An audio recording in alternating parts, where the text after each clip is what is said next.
Everybody doubts themselves. Everybody second guesses themselves. And I doubted myself and I second guessed myself just as much as any other person.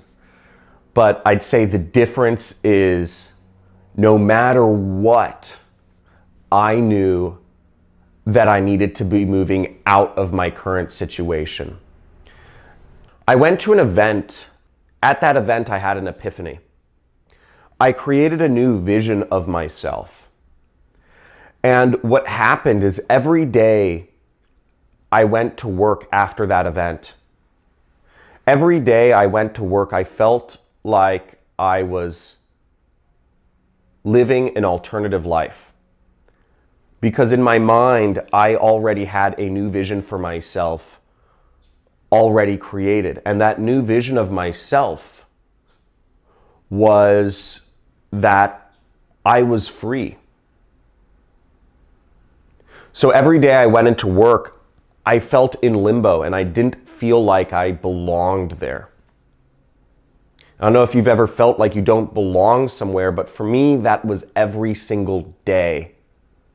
That kept me focused, because if you're somewhere where you don't feel you belong, if you're in a situation where you don't feel is correct for you, if you feel a sense of unease with what you're doing or who you're surrounded by, if you feel incongruent with yourself, you work very hard to move out of that situation. It's like if you're wearing a piece of clothing that's not you. You feel awkward, and you feel like people are looking at you awkward, and you feel like you don't belong in that shirt or that jacket, and you feel that need to get it off. That's what I felt.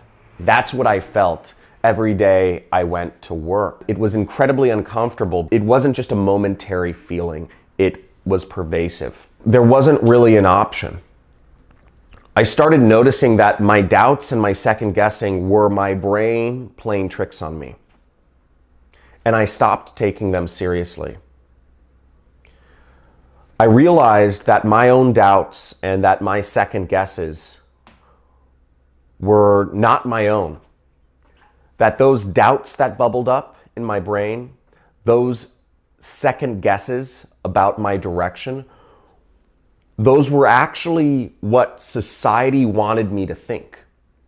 And I realized those thoughts were not my own. Those thoughts were society's trying to claw me back into the safety net of that structured corporate world that we've been educated on for our entire lives.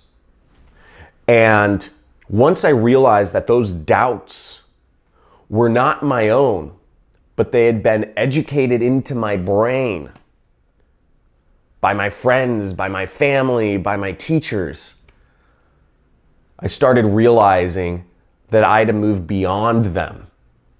And I did.